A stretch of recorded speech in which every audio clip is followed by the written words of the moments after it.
Halo teman-teman semua, apa kabar? Semoga tetap baik-baik saja ya.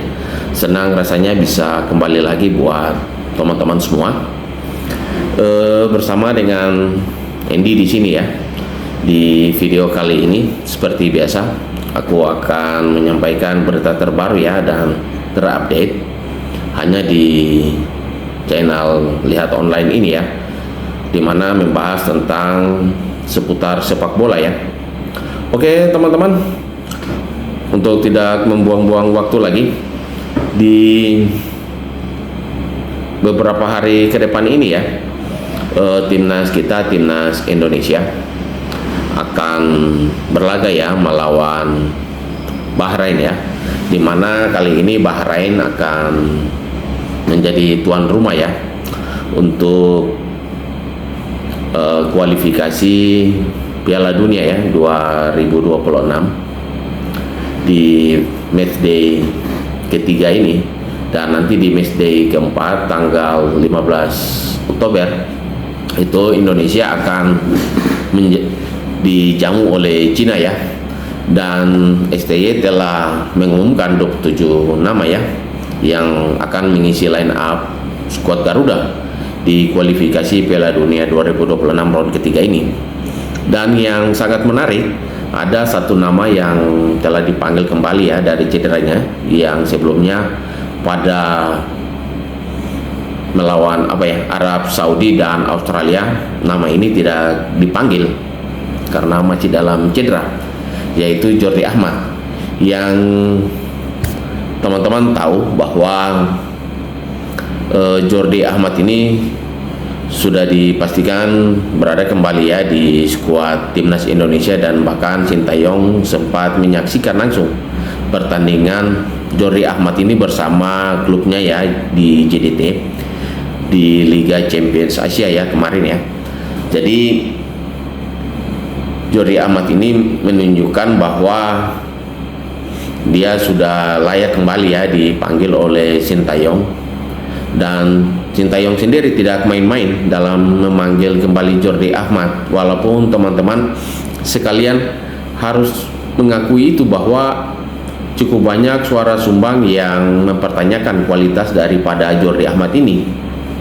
Di dalam beberapa laga terakhir bersama timnas Indonesia, penampilan Jordi Ahmad kurang maksimal ya, dan cenderung membuat blunder, dan pada akhirnya merugikan timnas Indonesia. Dan yang terakhir ya adalah ketika Jordi Ahmad mendapatkan kartu merah ketika Indonesia dikalahkan oleh Irak, dan itu cukup mempengaruhi kinerja dari timnas Indonesia. Dan sekali lagi ini mengingatkan bahwa Jordi Ahmad beberapa kali membuat kesalahan fatal ya di lini pertahanan Indonesia. Kalau saja teman-teman masih mengingat ketika di Piala Asia kemarin ya, bagaimana satu penjagaan pemain ya di dalam kotak penalti yang kurang baik dari Jordi Ahmad mengakibatkan penalti bagi Jepang ya, yang kemudian membuat gol yang pada akhirnya mengalahkan Indonesia. Jadi teman-teman, apakah pemanggilan Jordi Ahmad ini sudah tepat saat Indonesia bisa dikatakan memiliki stok bek-bek tengah yang cukup melimpah ya, dan kualitasnya juga tidak meragukan? Sebagai catatan juga bahwa Justin Hapner juga masih cedera ya, kemudian ada Elkan Bagot yang tidak dipanggil lagi untuk timnas Indonesia. Memang timnas Indonesia masih memiliki beberapa stok bek tengah ya yang cukup mumpuni, seperti Michel Gers, pemain yang baru saja dinaturalisasi oleh PSSI.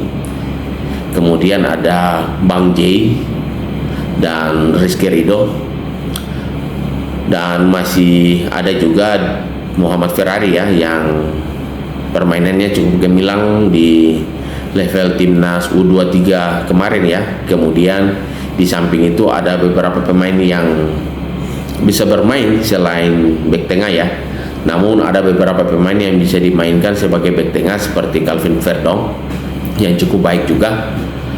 untuk menjaga lini pertahanan bersama trio Jay dan Rizky Ridho ya, ketika berhadapan dengan Arab Saudi. Kemudian ada Nathan Chow, ada Sally Walsh. Jadi dengan kembalinya Jordi Ahmad ini memunculkan berbagai pertanyaan ya, apakah Jordi Ahmad ini masih layak menjadi starter di lini belakang timnas Indonesia, khususnya untuk mengisi posisi 3 ya, posisi 3 back di tengah yang selama ini tercatat dalam formasi 3-4-3. Kalau aku sendiri memprediksi dengan komposisi 3 back tengah yang ada saat ini ya, harus diakui bahwa Jordi Ahmad ini butuh ekstra kerja keras ya untuk bisa mendapatkan kembali kepercayaan Sintayong untuk mendapatkan posisi starter sebagai back tengah ya. Jadi bagaimana lini pertahanan Indonesia sangat tangguh ya ketika menghadapi raksasa Arab Saudi dan Australia.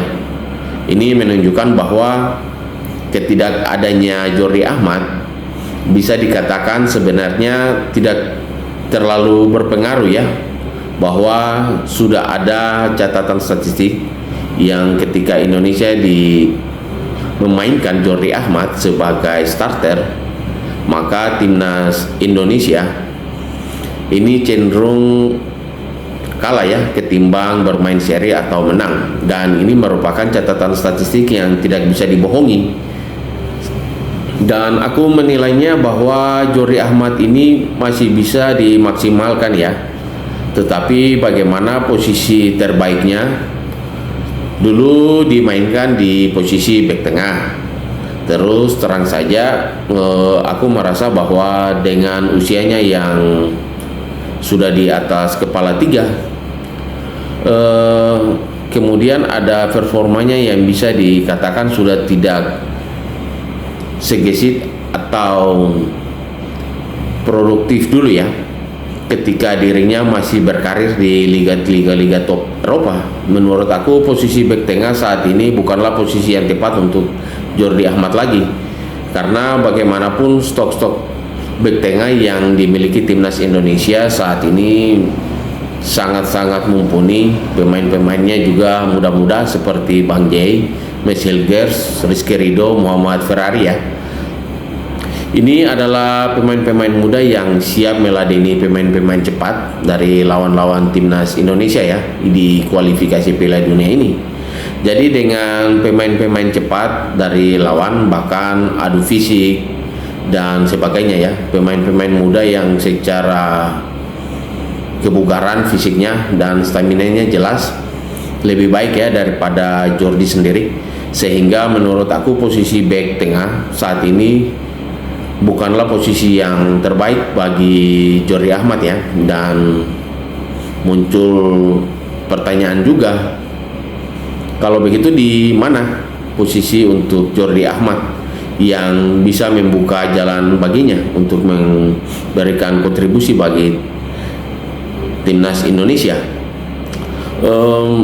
Menurut aku Jordi Ahmad saat ini bisa dimaksimalkan ya sebagai gelandang bertahan. Ini dikarenakan sudah beberapa kali penampilan Jordi Ahmad sebagai bek tengah, sesekali dia melakukan penetrasi pergerakan ya ke depan, dan di situ terlihat bagaimana Jordi Ahmad ini bisa memberikan sesuatu bagi tim ketika dia bermain di posisi sebagai gelandang bertahan ya. Kita bisa melihat bagaimana Jordi Ahmad ini beberapa kali bisa melakukan intercept, tackling, dan yang paling menarik adalah di posisi gelandang bertahan Jordi Ahmad ini bisa dengan baik ya mengatur tempo permainan dan bahkan memberikan umpan-umpan akurat dari jarak jauh.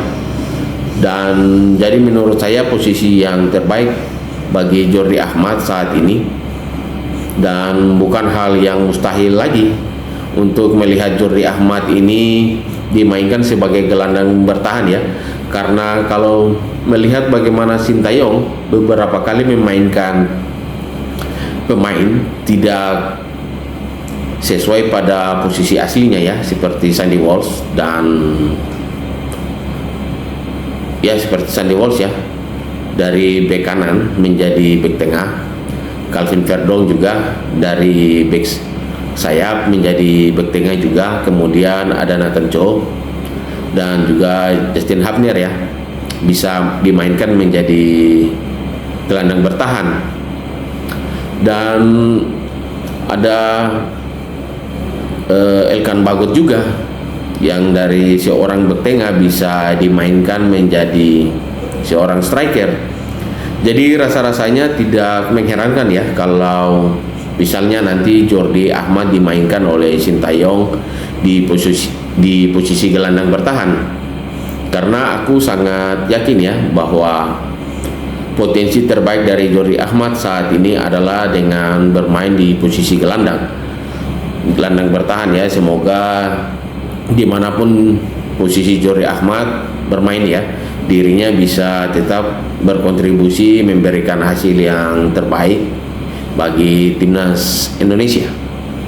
Oke teman-teman, yang bisa aku sampaikan di saat ini. Terima kasih dan salam olahraga.